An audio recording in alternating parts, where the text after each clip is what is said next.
Welcome to the Confessions Podcast. I'm Cindy Wagman. And I'm Jess Campbell. We're two former in-house nonprofit pros turned coaches and consultants to purpose-driven organizations. After years of building up our separate six-figure businesses from scratch, we've thrown a lot of spaghetti at the wall and have lived to see what sticks. We're on a mission to help other nonprofit coaches and consultants looking to start or scale their own businesses past the six-figure mark by pulling back the curtain. Whether you're still working inside a nonprofit and thinking of one day going out on your own, or you've been running your consulting business for years, you understand that working with nonprofits is just different. We're giving you access to the business leaders who serve nonprofits as their clients. You know, the people who truly get it. No more gatekeeping, no more secrets. This podcast is going to give you an inside look at what running a successful nonprofit coaching and consulting business looks like. Basically, we're asking people how much money they make, how they get paid, and what has and hasn't worked in their businesses. Listen in as these leaders share their insights, their numbers, and the good, the bad, and the ugly when it comes to building a nonprofit coaching or consulting business. We're going to empower you to make the power moves that give you the income and freedom you set out to create from day one. You ready? Let's go. I'm very excited today, Cindy. Oh, I know you are. Today's podcast, I feel like, is your baby. Like, it is just, you are this is a perfect topic for you. I know. Well, and soon to be everyone. Ladies and gentlemen, welcome back to Confessions with Jess and Cindy. It is my honor and pleasure to welcome you and invite you to listen in on our conversation today with Krista Miller, the one and only Summit Queen. She is the CEO and founder of her business, Summit in a Box, which is just chef's kiss on the naming. Welcome to the show, Krista. Thank you so much for having me. This is going to be fun. Yes. So if you have been around the internet at all over the last 4 years and are aware of anything I do in my business, you know that I am a huge proponent of virtual events, starting with summits, evolving into paid conferences. And I learned everything I know from this person, Krista. I found her on the internet. I tell this story often. When I decided to do a summit in 2020, my peer mastermind was like, no, don't do it. Absolutely not. And I was like, I'm just going to do it anyways. And so I did do it this way. I don't recommend it. I know, Krista, you don't recommend this either, but from idea to start date was less than 6 weeks. It was a la pandemic COVID. So I was walking my dog for hours a day because there's nothing else to do. And I just put Krista and her amazing podcast, which I'm going to get the name, I hopefully right. Summit Host Hangout. Yeah. Yeah. Okay. It's a great listen. I binged it like in a couple days. And then I remember I like panicked, reached out to you. I don't even think you do this anymore, but I paid like an hour of your time to just be like, yes, no, right, left, up, down. And you were so helpful for me in my first summit. And I learned after the fact, because you have this amazing product that we'll talk about, you weren't open enrollment. So like I ended up doing everything, all the things myself, but you don't have to. It's like she has it literally in a box for you. But I'm just here to also give you my gratitude, because it would have never prompted me on this journey of hosting like upwards of a dozen online events. And it's my number one email list builder. It's, I think, the number one way that I've been kind of put on the map, so to speak. And it has invited me to make collaborations and friendships with literally hundreds of nonprofit consulting experts. And I have all that to thank because of summits and you. So that was my very long-winded intro. And for those who maybe don't know about even online summits or conferences or gatherings, maybe you could like give us your definition of what that is. Yeah, well, thank you for the sweet intro. I love hearing that because I don't know that I've gotten to hear all of that, and I totally forgot about our call. I was like, "Oh, yeah, that's what You it don't even was." do them So anymore, do you? no, I don't. Yeah. You would Yeah, be that's a lot of never time. ending on the phone. Yes, Yeah. yes.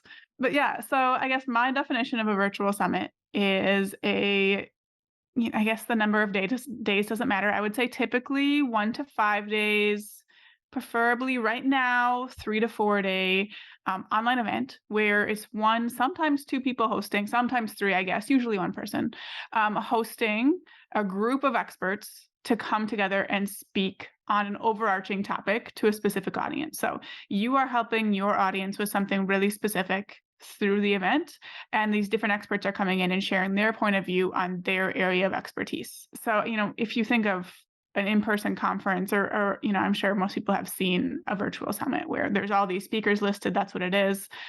By definition, a summit is a free ticket. And I would encourage anyone who does it to have a paid upgrade so that you can start making money. But usually it's a free ticket with 24, 48-hour free access. There's some kind of community component that goes along with it. A lot of times the sessions are pre-recorded just because that's a whole lot easier for everyone. And yeah, it's just a really great way to build more momentum in your business than I've really experienced through anything else I've ever done. And I try to do a little of everything so I can speak from experience and compare things accurately and have numbers to come to speak to when people are asking me to, for opinions on different strategies. It's the only thing I've come across that grows your list by thousands, gives you tens of thousands in revenue, connects you with all these industry experts that just opens so many doors in your business, and you end up with more momentum than literally anything else you could do. I feel like this is going to be a tricky interview for us, Cindy, because I'm obviously like such a fan and we're going to need to play devil's advocate. And I Yeah. guess my first question is like, who is a summit a good fit for and who is a summit not so good for? I love that question. So I would say, let's start with who a summit isn't a good fit for, because honestly, it's not a ton of people that it's not a good fit for, but there are some circumstances. So if you don't like managing people and talking to people, if you don't like people, don't host a summit. We had a client who hosted a summit and then came to us in their post-summit call. She's like, I just hate people. I was like, what? This. So don't do it if you hate people. If you really, really struggle with long-term projects, I would say a summit would be hard for you to stay motivated in. There's lots of ups and downs in the process. I have a lesson in our programs called the Summit Emotional Roller Coaster, because you're going to be at highs, you're going to go to all-time lows. And if you have problems, kind of seeing a long-term project through, especially when there are those low points where you're doubting yourself, you might have trouble with a summit. If you don't know who you're targeting through your business, or how to speak to them, or how to create offers that they want, I would say don't host a summit yet. Let's figure out your messaging and what your people need from you before you put, several months into creating this big event and bringing in experts. I would say those are the biggest indicators that a summit's not great for someone.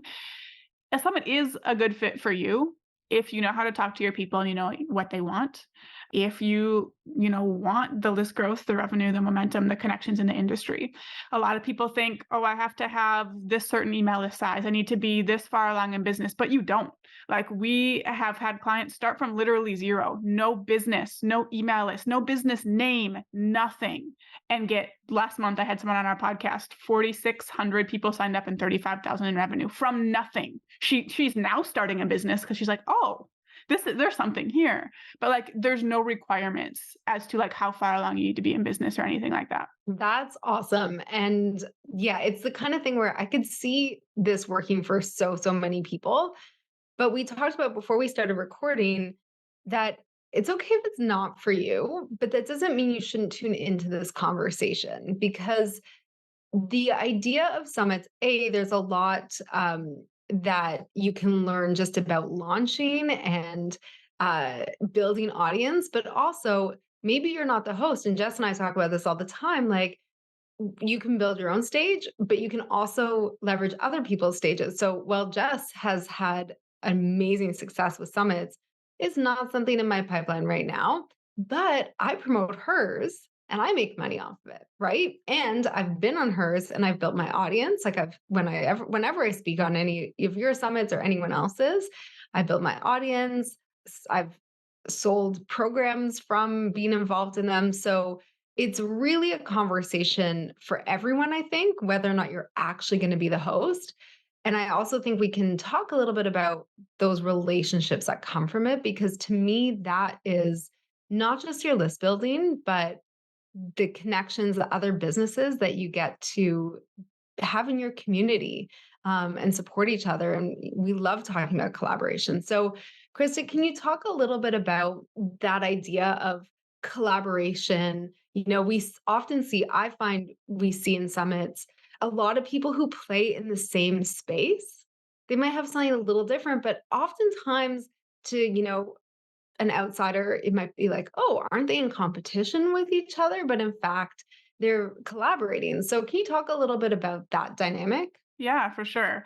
I've helped hundreds of people host summits up to this point, and I can literally think of one time where it was like too many competitors shoved in one summit for the host to like see the benefits they wanted. One out of all of these things. And it was literally like he just invited kind of clones of himself, and it just didn't the summit was great, but his launch afterwards didn't go so great. And like I've never seen that happen before, because like as a host you should be able to position yourself to stand out and all of this stuff. Won't go down that rabbit hole right now. But like a summit really is such a beautiful way, an opportunity to collaborate with different people. And when a summit's put together well and crafted well, you are all going to be speaking on the topic that is like most targeted to you. And if you're pitched a topic as a speaker and you're like, meh, you're not like a heck yes about it, you should ask to speak on a different topic and tell them what you want to speak about so that you can stand out. If there are quote unquote competitors also in this summit, what is it that makes you unique? What unique viewpoint do you have? What causes people to choose you over other people? Let's get you speaking on that. Because then thousands of people are coming together to get this transformation through a summit that you're also passionate about, or you wouldn't have said yes. And then the people who are meant for you will come to you. Right.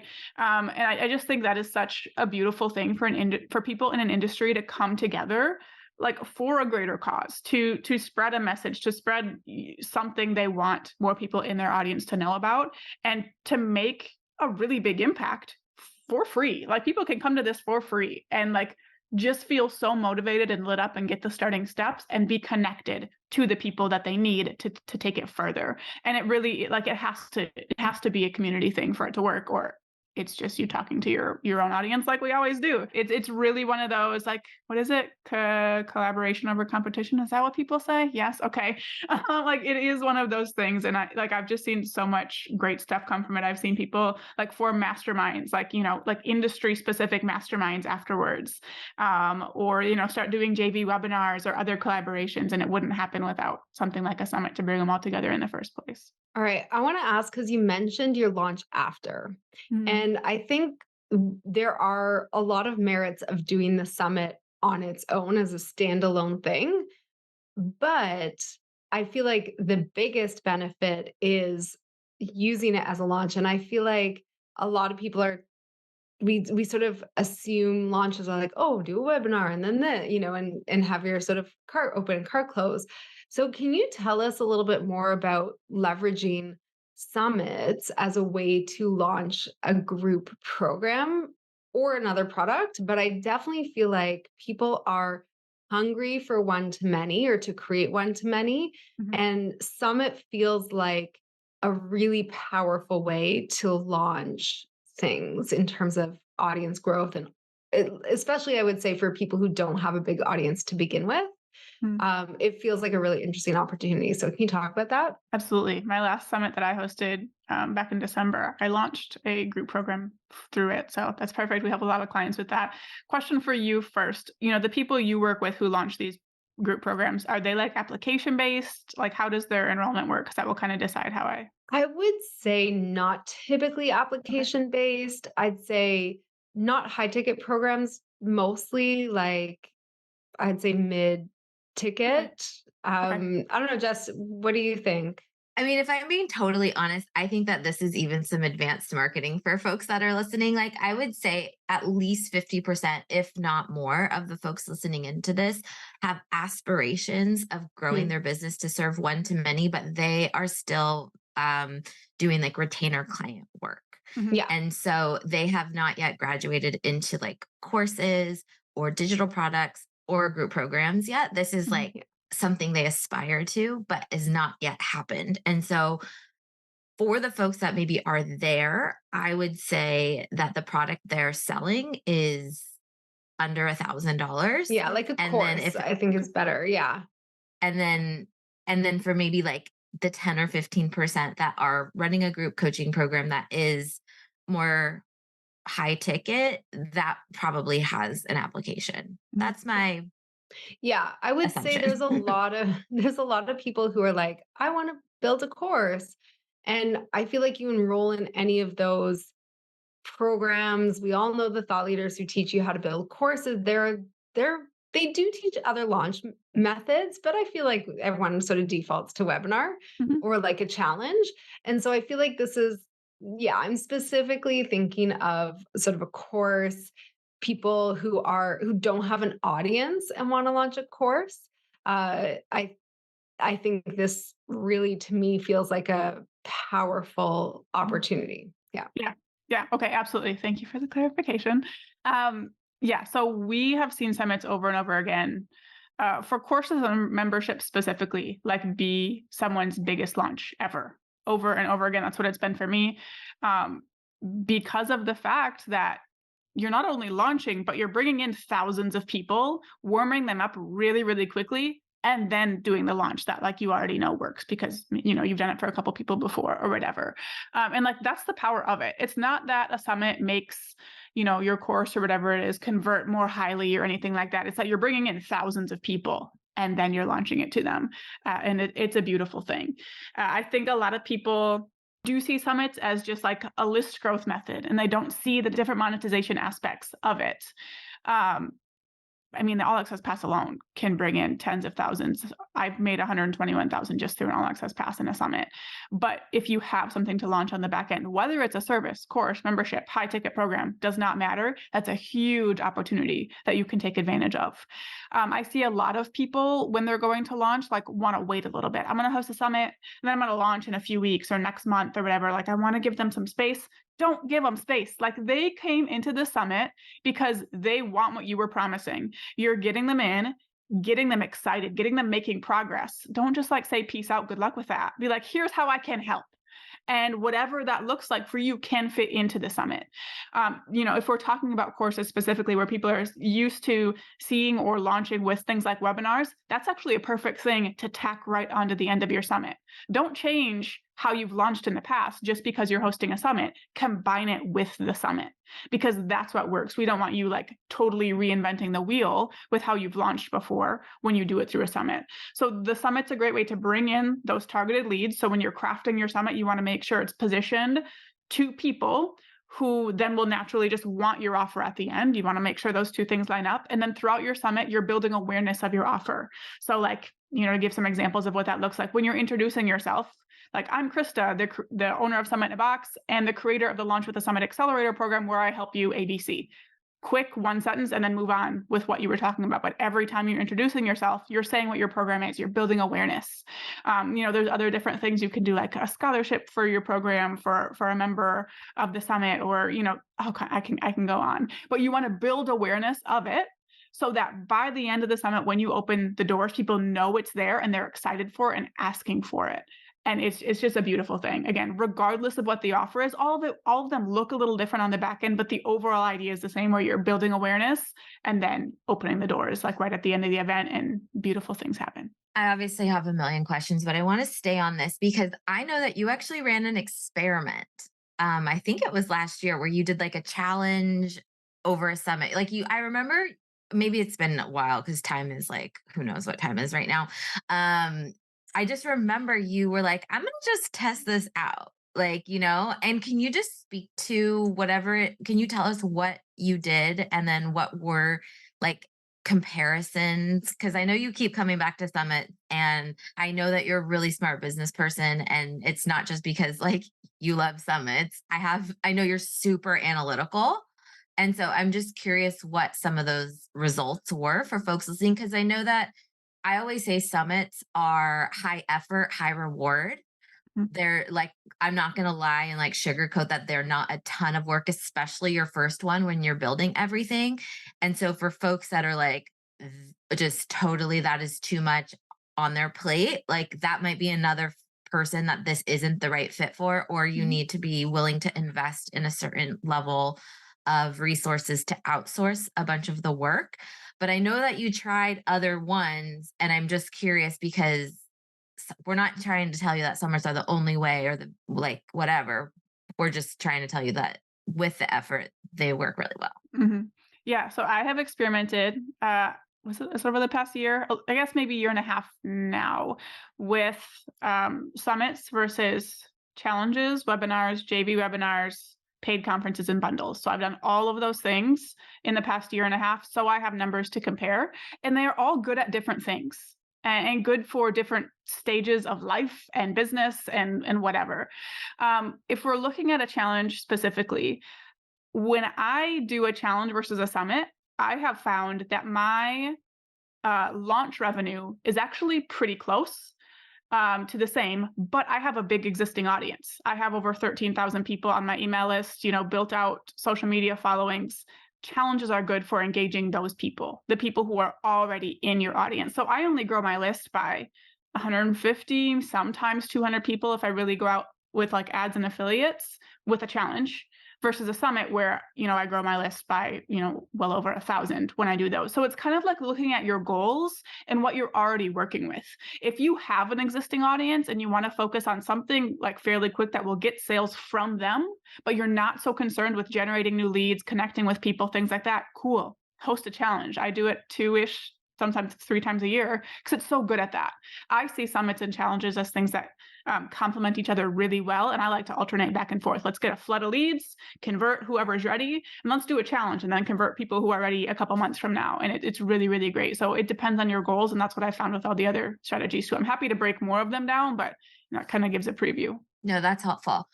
Okay, now I want to go in a little of a different direction. So I know when I found you, it was like, again, height of the pandemic, everyone's home, everyone's on Zoom, and just like the landscape has changed. And I hear a lot of hesitation, especially in 2023, around hosting an online event.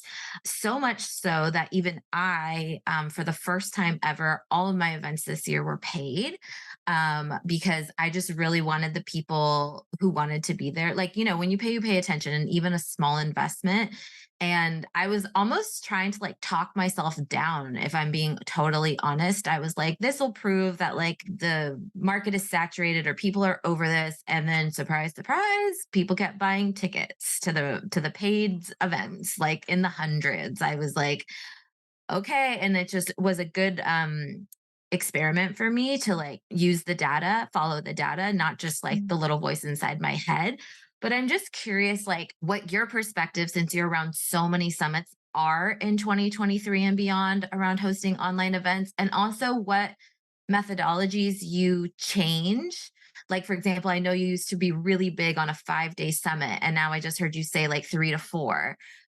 Like, are there any other things that you would do a little different now that people are a little Zoom fatigued and like reintroduced, the outside world into their Mhm. life?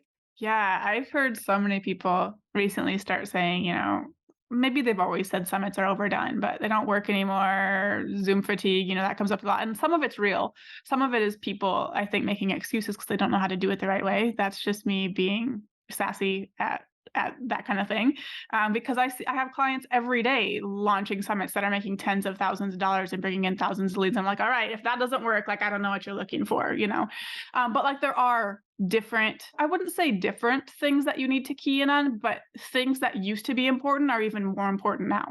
So like positioning is always just, I'm sure you've heard me talk about this 5,000 times, like to the point of it being annoying, but like positioning is so important with a summit, who your summit's for and what it's about. That's always been important. It is so important now. And we're seeing it be even more important for people who target other business owners. I'm thinking, if you target nonprofits, it might be like a little less, but not a lot. You know, in the industries where there are just lots of summits happening, you have to do something specific to stand out. And that's either going to be niching down more or having a really unique spin on your topic. Like our clients and students who are hosting B2C summits, so summits for consumers, like they are like, easy riding situation. Like it's wonderful. But if you're targeting business owners, you have to get really specific with what they're getting. You can't get away with a summit to help someone grow their business, grow their nonprofit with a summit. You have to get more specific than you used to, just because of the saturation of events. And yeah, there are other things we have started changing, specifically in this over the past year. We've started shifting because of it as well. So just exactly what you said, we used to say do a 5-day event. No one wants to sit through a 5-day event with 40 speakers anymore. They just don't. So our last couple events have been 3 days, and I really like that. Some of our clients are doing 4 days. I think that's a good fit too if you're launching. But that has been a lot better. It keeps people's attention a lot more, and it's less overwhelming for them that way. We used to recommend things like having chat boxes, like live chat boxes during presentations. Like, no, don't do that anymore. Like, not worth. Some people still do. Like, I would say that's another really industry specific one. But I think usually if you're targeting other business owners of any kind, they're probably not going to want to sit in a chat box and ask questions. They know to go other places to ask questions on their own time, and they're good with that. So it's more of like the positioning and the way you're building engagement just have to be different now to account for people having shorter attention spans, having more events to choose from, and looking at how yours can stand out in all of that. Okay, Krista, we are back with another round of our rapid fire questions. You ready to play? I'm ready. Okay, cool. My first question is, if you were a season, what would you be and why? Spring, because I'm normally kind of like upbeat and bubbly, and I feel like, I don't know, that's what new flowers make me think of. Happiness. I That's love what I it. aim for, at least. Yeah, and you live in Wisconsin, right? I do. I'm looking out the window to a snowstorm right now. So Oh my like gosh, I was gonna maybe it's just say. because I really want spring. Maybe that's what I'm thinking, but this is our first snow of the year, so I've got a long wait. Okay, next question. As someone that I would consider like 7 steps ahead of me in my business, I'm curious to who are some of your coaches or mentors or people you look to for business advice? Ooh, okay. First is Caitlin Kessler. She is my mindset and business coach, and I would not be where I was or where I am in a way as healthy as I am without her. She's absolutely, absolutely amazing. Mariah Kaz has also taught me all the things. Her course was the first one I took ever back in 2015, and then I circled back with her in 2022 to take her course on high ticket programs, and that's like the bread and butter of our business. And last one is Nicole Culver, who has an incredible program about like going evergreen and like way better strategies than any other evergreen anything I've ever learned about. So those are my 3. I see Cindy getting her pen. Okay, thank you. And my last question is, you said in your confession that for too long you let your business run your life. And I'm curious as to any that you're willing to share, like tweaks or changes you made to live a life first business. Is that how you say it? You know what I mean? Mhm. Yeah, so actually my coach Caitlin she's the reason that it stopped. But something she said to me one day really, really clicked. And it's like, your business is like a cat and will fit into the container you give it. And it's like, that is so true. Cause like, my overworking went in seasons and everything was always like fine.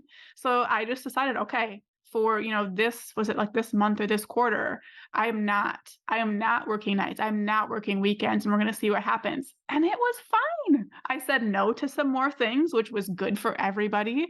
And yeah, the business fit in the container I gave it, and it's much healthier for me and probably everyone else too. I love that. And congratulations. Okay, thanks for playing.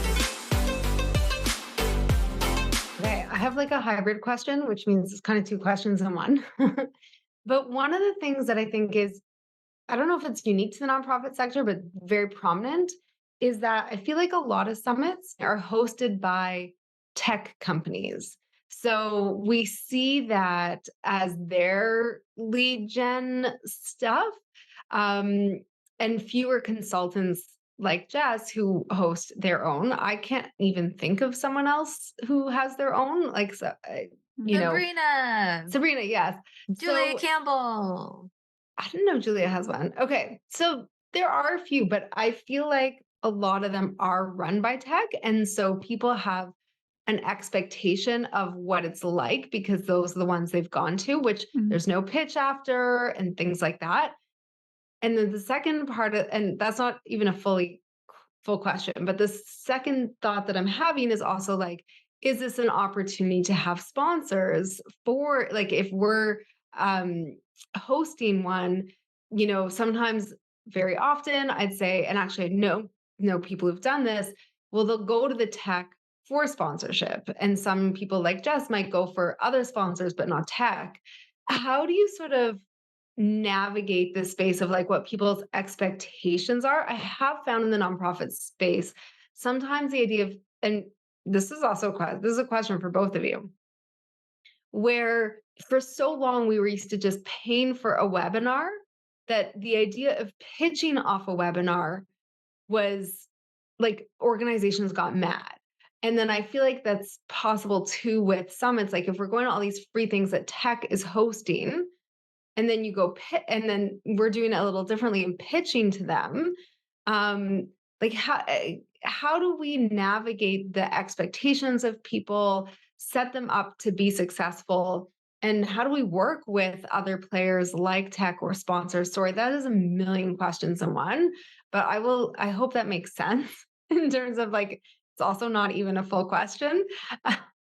Yeah, I'll take But it. And We're you, doing a great job over here. you just guide me if I start going in the wrong direction, and you like ask all the follow-up questions. I'm gonna take the direction first though of like, how you're guiding attendees and things like that. If your summit's gonna look different than all these tech summits, and I think you're gonna tell them this is not like your typical tech summit, that you've been going to. Straight up tell them. I have my people have a video on their registration page. Say it in there. We have a section on our registration page template that's kind of talking about how your summit's different. Say it in there. Like, tell them this is not the typical summit you've been done, but make sure you have a spin on it. And like, basically, here's why this is better. You don't have to say it, just like you're saying it without saying it, that this is why this is worth being a part of and is going to be better than what you're used to. And I think it can still be better with a pitch. So we have an entire program that teaches people how to launch with the summit, but not once during the summit itself are we sitting and pitching the offer to people.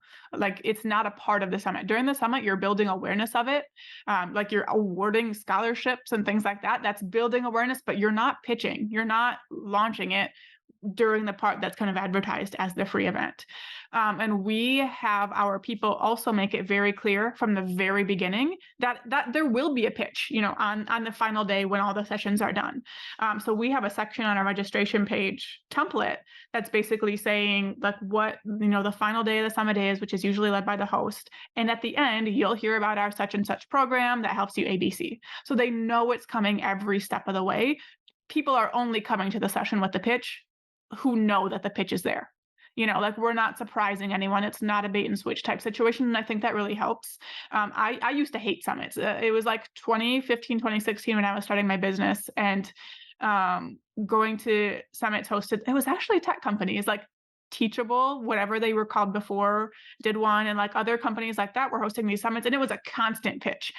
Every single session ended with a pitch of their platform, and it was terrible. And I was like, I am never hosting a summit because these are awful. But that's like part of what crafted my approach. It's like, we're not pitching these people while they're at this free event, but we're going to offer them what they need afterwards. Where a pitch does come in, is like, I recommend that most people do a webinar. Not everyone does, and that's okay. But like, if you do a webinar, I always tell people at the beginning, I will have an offer for you at the end. Okay, I'm transitioning to the offer now. Like, I don't say it, but like, if you want to leave, cool. And then I recommend having an email like launch sequence at the end, just like you would. Not everyone does this, but I don't like launching to people who don't want to be launched to. So on the bottom of all my emails, don't want to hear about Summit in a Box again? Click this link and you won't hear about it during this enrollment period. Easy. And then people can click that instead of the unsubscribe if they want to, and then they don't have to hear about it again. So I think there are different things you can do to make sure it just feels really good. Overall, when you're planning a summit, lead with, how can I help these people before you tie in how can I make money? How can I make sales of my offer? That comes in afterwards. Once the helping people is like the groundwork for that is laid, then you can just kind of add extra layers that aren't taking away from the helping portion. Does that make sense? Yeah, those are such Totally. great examples. And just to weigh in on like some of the specific questions, because I know Krista, you're less familiar with the specific nonprofit world. I think that like you can go a whole bunch of ways with this. For example, a lot of sponsorships with the tech companies. Yes, you can go pitch them. There's massive opportunity. They're all thirsty to get in front of your audience, and you'll probably earn some revenue. I don't want to say a lot, but like you'll earn revenue for your summit. I think you just have to weigh like, is it worth it? Is it worth having all of these tech sponsors with more or less the same product pitching your audience several different times and ways in your summit? Like, is that the vibe you want? That's not the vibe I want in my summit. And so I don't invite tech sponsors to my summits anymore. And I go a different route. Only working with very aligned fellow nonprofit consultants who may be adjacent to the nonprofit fundraiser community that I want to work with. So, for example, this last summit, Stephanie from 100 Degrees Consulting, who runs a CPA firm, she was my top sponsor. And it was such a great fit because I work with nonprofit fundraisers. She does the finance portion. I don't talk about what she does. And she was a great compliment. As far as like the vibe, I would also say in like comparing yourself to what the tech companies do. My friend Jamile, who runs the block, always says like, don't try and be the best, be the only. And I think you need to think about like, what's your only? And for example, one of the things that I think makes my summits only is I am hellbent, steadfast, no exceptions in having a diverse lineup, which means at my summits, you hear from people and organizations that you're not going to hear from at the tech companies. There are a lot of times people you've never heard of before, and they deliver amazing content. And so I would say at the tech companies, like those summits, there's like the same 12 people speaking at all of them. Like you go to one, you go to them all. And so you're not getting that at my conference. You're getting a whole different vibe and flavor. And then there's other things that I do to be super accessible. I know that specifically nonprofit fundraisers have like negative hours in the day. So I require my sessions to be like max 10 to 15 minutes long. And I put everything on a private podcast feed because I know that people need to listen on the go. They do not have time to be sitting in like hour-long video sessions. They just don't. They won't do it. So I think that there's like a lot of ways to make it work. And going back to what Krista's advice is, you need to sit down and think about what are your goals? Are your goals to like get really good content into the, ears and eyes of your audience member? You might go one route. Is it you want to establish yourself as a thought leader? That's another route. It's make money. That's another route. Grow your email list. That's another route.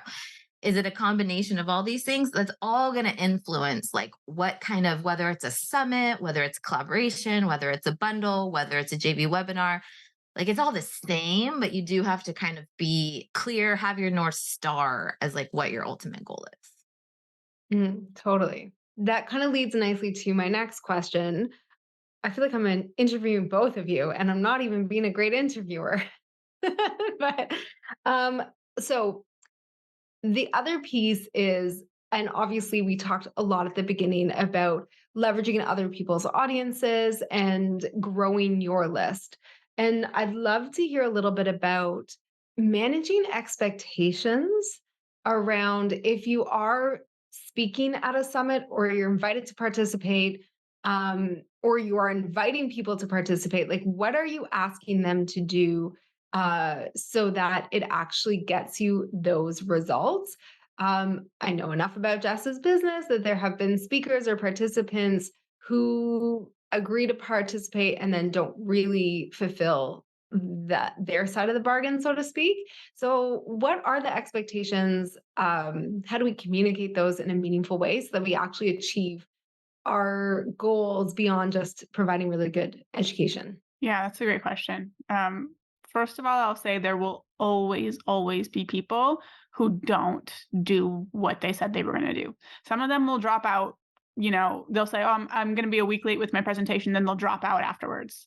There will be people who say, oh yeah, I'll do this and promote. And then you get their presentation and never hear from them again. Like, it's just going to happen. Go in with those expectations. So you're not like heartbroken or taking it personally or anything like that. It's going to happen.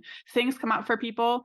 People's priorities change. They don't check their inboxes. And like, sometimes they just shouldn't have said yes in the first place. So as for like what your expectations should be, I think part of this depends on where you are in your business. I like to look at, what do I feel comfortable promising my speakers? If I'm at a point in business where I can't promise them any certain results, I'm not going to require them to do a whole lot. So like back when I was newer in my previous business and in Summit in a Box, I didn't have promotion requirements. I asked them to promote, like, I would love it if you promote, and I kind of need you to, but it's not required because I'm newer too. I don't know how this is going to go. So I don't require anything. I recommend, if you're newer, to think about not requiring anything. At this point, my most recent summit, I did have requirements, and I didn't require a ton. I've seen people like, you have to send 3 solo emails and post 5 times on social media. And like, come on. Like, no, this is your thing, not theirs. So I required 1 email list promotion to like the relevant part of their email list, because I know some people segment their list differently. I do. And like 1 post on social media. And if you want to go above and beyond, cool. My thought process there being like, if they promoted and saw those affiliate notifications coming in, which is like my responsibility to deliver, then that would motivate them to do it again. I also do things like building in affiliate prizes and things like that, like in a fun, not slimy way. I find that can help sometimes too. But those are the expectations I set last time. I'm comfortable that I can get you some results. I need it from you too. As for how I communicated that, I made it clear from the beginning, and I think everyone needs to. Like, in the very first email you send someone, make it clear that they are going to need to do some promotion. So it's not like that they agree and then like have a oh crap moment later. Because that's either going to make them feel really terrible and probably put a bad taste in your mouth if they're like, oh, sorry, never mind, I actually can't do this. Or they're going to be one of the people who said they will promote and then don't, because that expectation wasn't set from the beginning. So in my very first pitch, it's like, here is what I can promise you. Here's what I need from you. And we're laying those things out from the beginning. And then I put it everywhere. So like, I actually don't put promo requirements in the contract, because what are you going to do? You really going to sue them if they don't promote? No. So I don't put it in there personally. I've seen some people do it.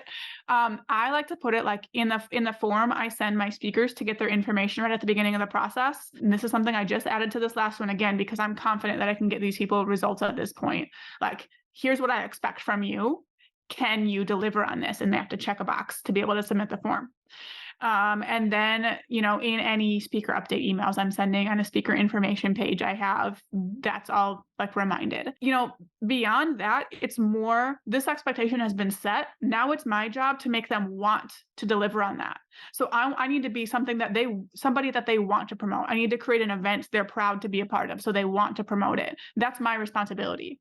So I'm sending emails throughout the prep period, and once registration is open, keeping them updated on the process, telling them how it's going so they feel like they're a part of it. Letting screenshots of good feedback we're getting, I'm sending that to the speakers so that they're just excited, so they know that I value them and care about them. And that's like the best thing you can do.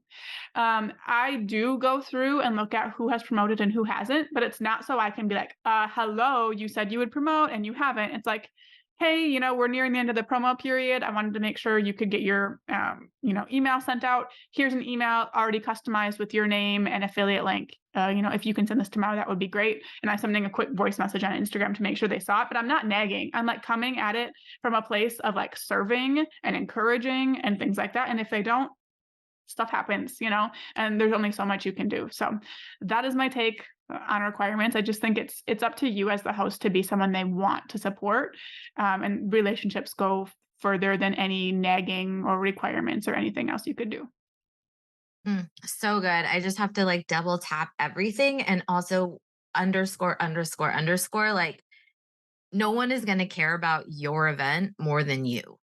So if you're expecting people to promote like at your level, you need to readjust your expectations, and then just be pleasantly surprised when someone's, jumps up and down over your event, which I know when that's happened for me, I try and go above and beyond to promote them. So Mhm. specifically calling out their session or sending them that voice memo, thanking them, just like really loving back on them the way they've loved on the event. But I just want to double tap that, like, if you're expecting people to be like putting all of their own business promotions to the side and only focusing on yours for an extended period of time, you might want to just like readjust your expectations. And I just loved what you said around like making it as easy as possible for them to promote. So that's a good event to like the swipe copy, like you send them the graphics, like just easy peasy lemon squeezy, not a lot of work and lift on their end. Yeah, and that kind of experience will stand out to them too, because anyone who has done any speaking has been a part of events that are just terrible with the expectations and the way it's presented.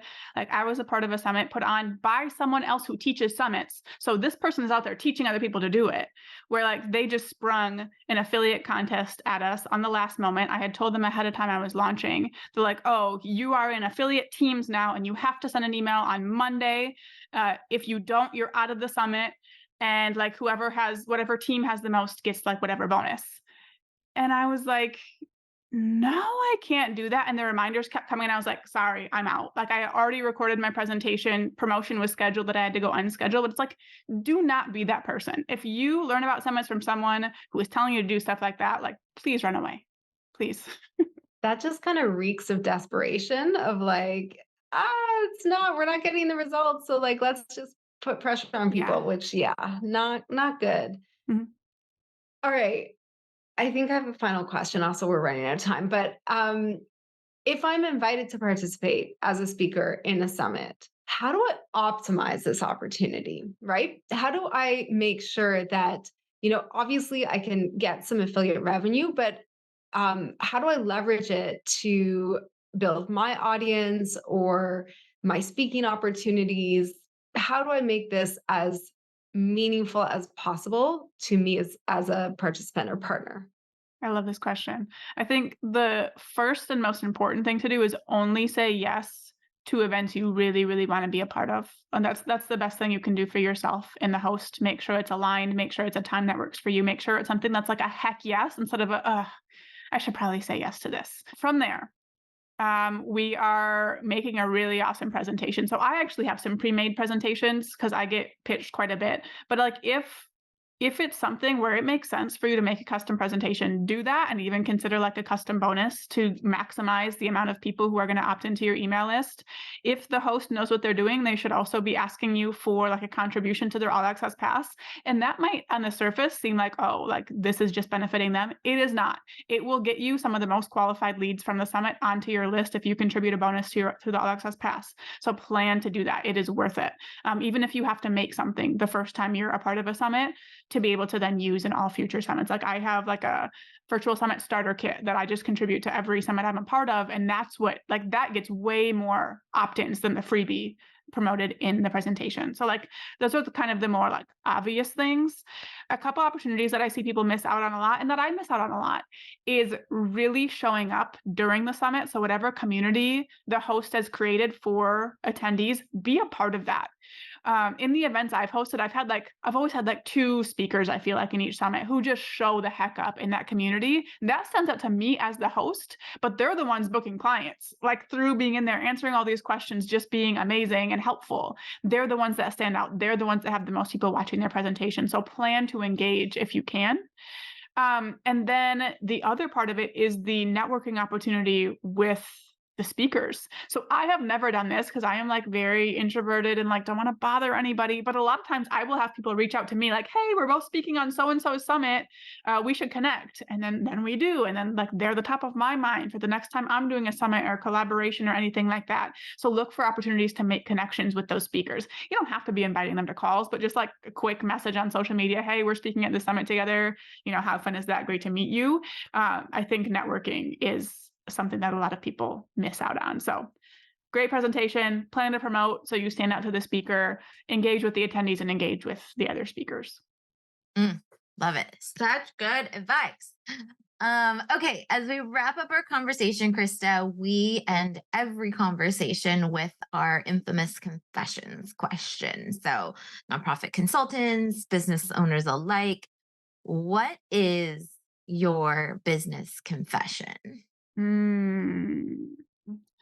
Okay, my business confession is that my business ran my life for way more years than it should have, and took a lot of time away from my family and my children. And I'm not going to cry while I'm talking about this because it is better now. But there were a lot of years where my business was prioritized over anything else, and I like logicked my way to that making sense. So I would turn down family events. I was working nights and weekends with I had little kids. My husband was taking care of them. I was working nights and weekends, and my business was running the show. And I think that's such an easy trap to fall into. And it's taken a lot of coaching and mindset stuff for me to come out the other side of that. But it's something that I never talked about a lot. everyone's like, "Oh, you make it look so easy. How do you do it all?" I'm like, you don't want to know how I do it all. So yeah, that's what I got. Yeah. Oh, I appreciate your honesty and vulnerability. And I know you're not the only one that has done that. So that's a great confession. Krista, you are amazing and you have an amazing product that if you are interested in taking the next step towards a summit, where can people find you, learn from you, all the things? Yeah, you can find me at summitonabox.co. There's no M at the end of that, summitonabox.co. I'm also on Instagram at summitonabox. Feel free to ask questions or whatever. A great place for people to start is our Summit to Sales training series. It's a 10-part training series that's really going to walk you through the starting steps of planning a summit. It's going to help you see the big picture of what it could look like and decide if it's a good fit for you. And then if it is, you can continue in that series, mapping out goals, deciding your audience and topic, and taking those first few steps. So that would be a really great place for anyone to start. We appreciate you. Thank you so much, Krista. Thank you for having me. Thank you again for listening to the Confessions podcast for nonprofit coaches and consultants. If you enjoyed today's episode, which I sure hope you did, you can show your support in one of 3 ways. Number 1, post a screenshot of this episode to your Instagram stories or LinkedIn profile and tag Cindy and I so we can repost you. Number 2, share this podcast with a fellow nonprofit coach or consultant. And number 3, leave a positive review on Apple Podcasts so we can continue to grow and reach new listeners. And of course, make sure you subscribe so you can get the latest and greatest interviews as they drop every Thursday. And to our fellow nonprofit coaching and consulting friends, remember, we're an open book and here to answer your burning biz questions. See you next time.